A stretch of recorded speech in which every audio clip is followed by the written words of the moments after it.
Hello friends, ಆಹಾರ ವಾಹಿನಿ ಚಾನಲ್ಗೆ ಸ್ವಾಗತ. ಬಿಳಿ ಹೋಳಿಗೆ ಹಾಗೂ ಎಣೆಬದನೆಕಾಯಿ ಪಲ್ಯ ಹಾಗೂ ಸಿಕರಣೆ ಮಾಡುವುದು ಹೇಗೆ ಅಂತ ತೋರಿಸ್ಕೊಡ್ತಾ ಇದ್ದೀನಿ. ಇದು ತುಂಬಾನೇ ಸಿಂಪಲ್ ರೆಸಿಪಿ ಫ್ರೆಂಡ್ಸ್. ಇನ್ನು ನನ್ನ ಚಾನಲ್ಗೆ ಯಾರು ಸಬ್ಸ್ಕ್ರೈಬ್ ಆಗಿಲ್ಲ ಅಂದ್ರೆ ಸಬ್ಸ್ಕ್ರೈಬ್ ಮಾಡ್ಕೊಳ್ಳಿ, ಶೇರ್ ಮಾಡಿ, ನಿಮ್ಮ ಫ್ರೆಂಡ್ಸ್ಗೂ ಕೂಡ ಶೇರ್ ಮಾಡಿ, ಬೆಲ್ ಐಕನ್ ಒತ್ತಿದ್ರೆ ನೋಟಿಫಿಕೇಶನ್ ಫಸ್ಟೇ ನಿಮಗೆ ಬರುತ್ತೆ ಫ್ರೆಂಡ್ಸ್. 2 ಬಟ್ಟಲು ಮೈದಾ ಹಿಟ್ಟನ್ನು ತೆಗೆದುಕೊಳ್ಳಬೇಕು ಬಿಳಿ ಹೋಳಿಗೆ ಮಾಡುವುದಕ್ಕೆ.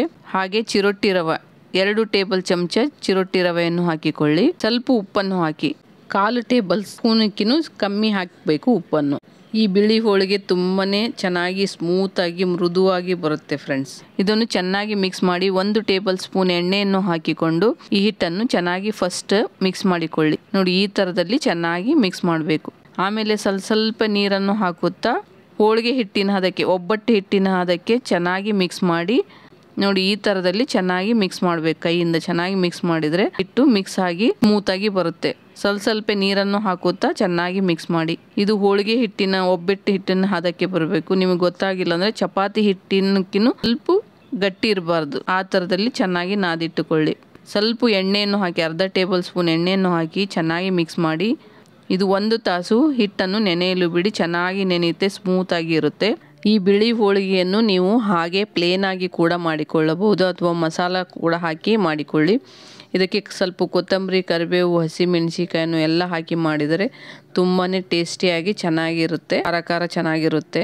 ಇವಾಗ ಬಿಳಿ ಹೋಳಿಗೆ ಮಾಡೋಕ್ಕೆ ಹೂರಣ ಮಾಡುವುದು ಹೇಗೆ ಅಂತ ನೋಡೋಣ ಬನ್ನಿ. 3 ಟೇಬಲ್ ಸ್ಪೂನ್ ಎಣ್ಣೆಯನ್ನು ಹಾಕಿ, 1/4 ಟೇಬಲ್ ಸ್ಪೂನ್ ಜೀರಿಗೆ, ಸಣ್ಣದಾಗಿ ಕಟ್ ಮಾಡಿ ಇಟ್ಟುಕೊಂಡ ಕರಿಬೇವನ್ನು ಹಾಕಿ, 1 ಸಣ್ಣದಾಗಿ ಕಟ್ ಮಾಡಿ ಇಟ್ಟುಕೊಂಡ ಹಸಿಮೆಣಸಿಕಾಯನ್ನು ಹಾಕಿ ಸ್ವಲ್ಪ ಫ್ರೈ ಮಾಡಿ.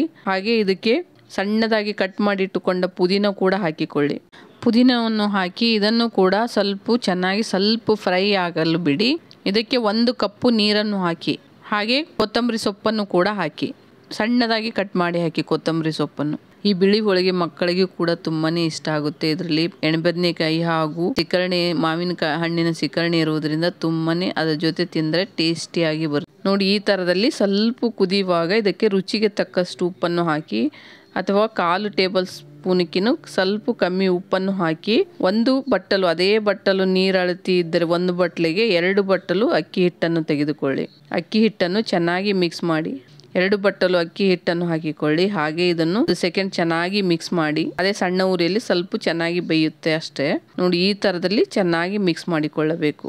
ಸೇಮ್ ನಾವು ಹೆಂಗೆ ಒಬ್ಬಟ್ಟು ಹೂರಣ ಮಾಡ್ತೀವಲ್ಲ, ಹೋಳಿಗೆ ಹೂರಣ, ಆ ಥರದಲ್ಲಿ ಈ ಬಿಳಿ ಹೋಳಿಗೆಯನ್ನು ಮದುವೆ ಮನೆಯಲ್ಲಿ ಜಾಸ್ತಿ ಮಾಡ್ತಾರೆ. ಚೆನ್ನಾಗಿರುತ್ತೆ, ಟೇಸ್ಟಿ ಕೂಡ ಇರುತ್ತೆ. ಇದನ್ನು ಚೆನ್ನಾಗಿ ಮಿಕ್ಸ್ ಮಾಡಿ. ನೋಡಿ, ಈ ಥರದಲ್ಲಿ ಸ್ಮೂತಾಗಿ ಚೆನ್ನಾಗಿ ಬರಬೇಕು. ಈ ಹಿಟ್ಟನ್ನು ಚೆನ್ನಾಗಿ ಮಿಕ್ಸ್ ಮಾಡಿದ ಮೇಲೆ 1 ಪ್ಲೇಟಿಗೆ ಹಾಕಿಕೊಳ್ಳಿ.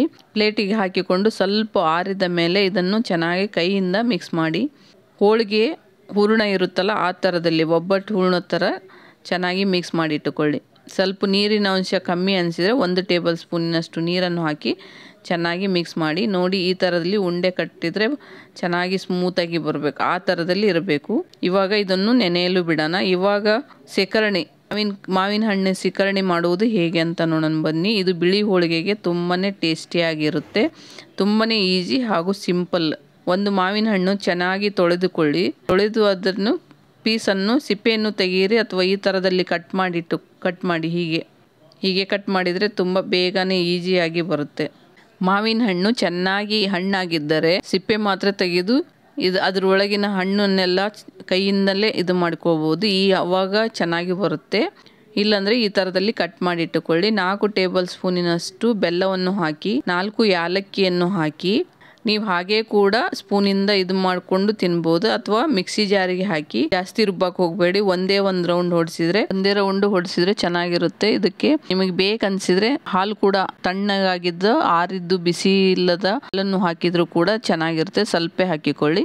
ಇವಾಗ ಎಣೆಬದನೆಕಾಯಿ ಮಸಾಲ ಮಾಡುವುದು ಹೇಗೆ ಅಂತ ನೋಡೋಣ ಬನ್ನಿ. ಇದು ಬಿಳಿ ಹೋಳಿಗೆಗೆ ತುಂಬಾನೇ ಟೇಸ್ಟಿ ಆಗಿರುತ್ತೆ. ಸಣ್ಣ ಬದನೆಕಾಯನ್ನು ತೆಗೆದುಕೊಳ್ಳಿ, ತುಂಬನ್ನು ಕಟ್ ಮಾಡಿ ಈ ಥರದಲ್ಲಿ 4 ಭಾಗವನ್ನು ಮಾಡಿಕೊಳ್ಳಿ.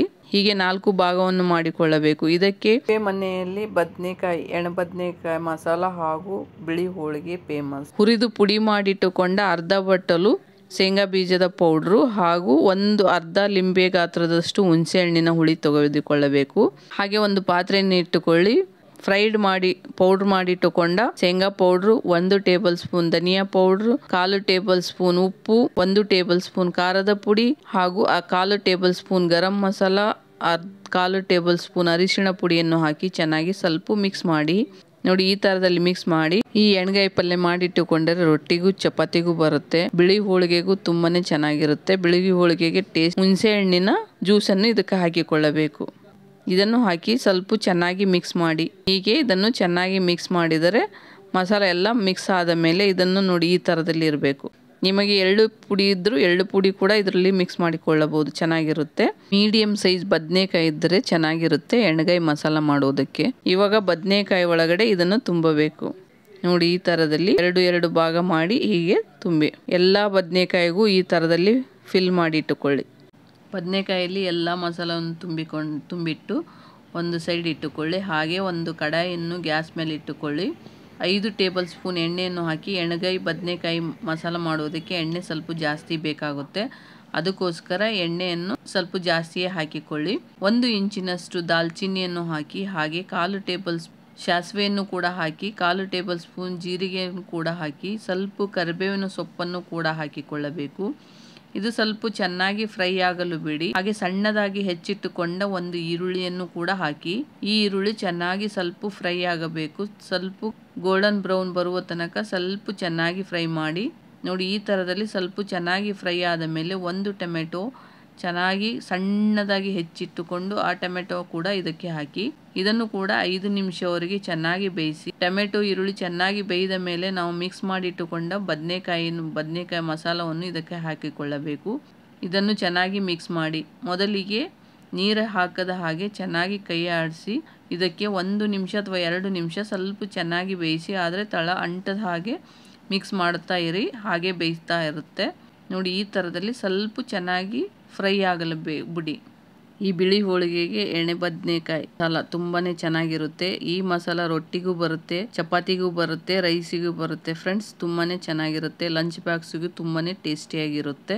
ಚೆನ್ನಾಗಿ ಫ್ರೈ ಆದ ಮೇಲೆ ಇದಕ್ಕೆ ಸ್ವಲ್ಪ ಅರ್ಧ ಗ್ಲಾಸಿನಷ್ಟು ನೀರನ್ನು ಹಾಕಿ. ಬದನೆಕಾಯಿ ಸ್ವಲ್ಪ ಫ್ರೈ ಆಗಿರುತ್ತೆ. ಆಮೇಲೆ ನೀರು ಹಾಕಿ ಇದನ್ನು ಒಂದು 5 ನಿಮಿಷ ಸಣ್ಣ ಉರಿಯಲ್ಲೇ ಬೇಯಿಸಿ ಇಟ್ಕೊಳ್ಳಿ. ಹಾಗೆ ಕುದಿಯಲು ಬಿಡಬೇಕು. ಮಸಾಲ ಚೆನ್ನಾಗಿ ಮಿಕ್ಸ್ ಮಾಡಿ ಅದನ್ನು ಕುದಿಯಲು ಬಿಡಿ. ಎಣ್ಣೆಗಾಯಲ್ಲಿ ಚೆನ್ನಾಗಿ ಮಸಾಲ ಮಿಕ್ಸ್ ಆದರೆ ಟೇಸ್ಟ್ ತುಂಬಾ ಚೆನ್ನಾಗಿರುತ್ತೆ. ಸಣ್ಣ ಬದನೆಕಾಯಿನೇ ತೆಗೆದುಕೊಂಡು ಈ ಥರದಲ್ಲಿ ಮಾಡಿ ಕ್ಯಾಪನ್ನು ಮುಚ್ಚಬೇಕು. ಕ್ಯಾಪನ್ನು ಮುಚ್ಚಿ ಚೆನ್ನಾಗಿ ಬೇಯಲು ಬಿಡಿ. ಒಂದ್ಸರಿ ಓಪನ್ ಮಾಡಿ ನೋಡಿ. ನೀರು ಕಮ್ಮಿ ಇದ್ದರೆ ಸ್ವಲ್ಪ ನೀರು ಹಾಕಿಕೊಳ್ಳಿ. ಚೆನ್ನಾಗಿ ಮಿಕ್ಸ್ ಮಾಡಿ. ತಳ ಅಂಟದ ಹಾಗೆ ಮಿಕ್ಸ್ ಮಾಡಿ. ಸ್ವಲ್ಪ ಅವಾಗವಾಗ ಪ್ಲೇಟನ್ನು ತೆಗೆದು ಸ್ವಲ್ಪ ಚೆನ್ನಾಗಿ ಮಿಕ್ಸ್ ಮಾಡ್ತಾ ಇರಬೇಕು, ಇಲ್ಲಾಂದರೆ ತಳ ಹತ್ತುತ್ತೆ. ಶೇಂಗಾ ಪೌಡ್ರ್ ಬೇಗ ಗಟ್ಟಿ ಆದರೆ ತಳ ಹತ್ತಿ ಬಿಡುತ್ತೆ. ಅದಕ್ಕೋಸ್ಕರ ಸ್ಮೆಲ್ ಆಮೇಲೆ ಹೊತ್ತಿ ಸ್ಮೆಲ್ ಬಂದರೆ ಚೆನ್ನಾಗಿರಲ್ಲ. ನೋಡಿ ಇವಾಗ ಬದನೆಕಾಯಿ ಚೆನ್ನಾಗಿ ಫ್ರೈ ಆಗಿದೆ. ಕುದ್ದಿದೆ ಇಲ್ಲಂತ ನೋಡಿ. ಬೇಕಂದರೆ ಇನ್ನೊಂದು ಸ್ವಲ್ಪ ನೀರನ್ನು ಹಾಕಿ 1 ನಿಮಿಷ ಚೆನ್ನಾಗಿ ಕುದಿಸಿ ಸಾಕು. ಇವಾಗ ನೋಡಿ ಎಣ್ಣೆ ಬದನೆಕಾಯಿ ಮಸಾಲ ರೆಡಿ. ನಿಮ್ಮ ಕರಿಬೇವು ಅಥವಾ ಕೊತ್ತಂಬರಿ ಕೂಡ ಚೆನ್ನಾಗಿ ಕ್ಲೀನ್ ಮಾಡಿ ಸಣ್ಣದಾಗಿ ಕಟ್ ಮಾಡಿ ಹಾಕಿ. ಚೆನ್ನಾಗಿ ಟೇಸ್ಟ್ ಕೂಡ ಇರುತ್ತೆ, ಸ್ಮೆಲ್ಲು ಕೂಡ ಚೆನ್ನಾಗಿ ಬರುತ್ತೆ. ಬಿಳಿ ಹೋಳಿಗೆ ಜೊತೆ ಮಸಾಲ ಬದನೆಕಾಯಿ ಎಣ್ಗಾಯಿ ಮಸಾಲ ಚೆನ್ನಾಗಿರುತ್ತೆ. ಹಾಗೂ ಸಿಕರಣೆ, ಮಾವಿನ ಹಣ್ಣಿನ ಸಿಕರಣೆ ಬರುತ್ತೆ. ಇವಾಗ ಮಾವಿನ ಹಣ್ಣಿನ ಸೀಸನ್ ಇರೋದ್ರಿಂದ ಮಾವಿನ ಹಣ್ಣಿನ ಸಿಕರಣೆ ಕೂಡ ಚೆನ್ನಾಗಿರುತ್ತೆ. ಹೊಸದಾಗಿ ನನ್ನ ಚಾನಲ್ ನೋಡ್ತಾ ಇದ್ದರೆ ಹಾಗೆ ಸಬ್ಸ್ಕ್ರೈಬ್ ಮಾಡ್ಕೊಳ್ಳಿ. ಸಬ್ಸ್ಕ್ರೈಬ್ ಆಗದೆ ನೋಡ್ತಾ ಇದ್ದರೆ ಫ್ರೆಂಡ್ಸ್ ಹಾಗೆ ಒಂದ್ಸರಿ ಸಬ್ಸ್ಕ್ರೈಬ್ ಮಾಡ್ಕೊಳ್ಳಿ.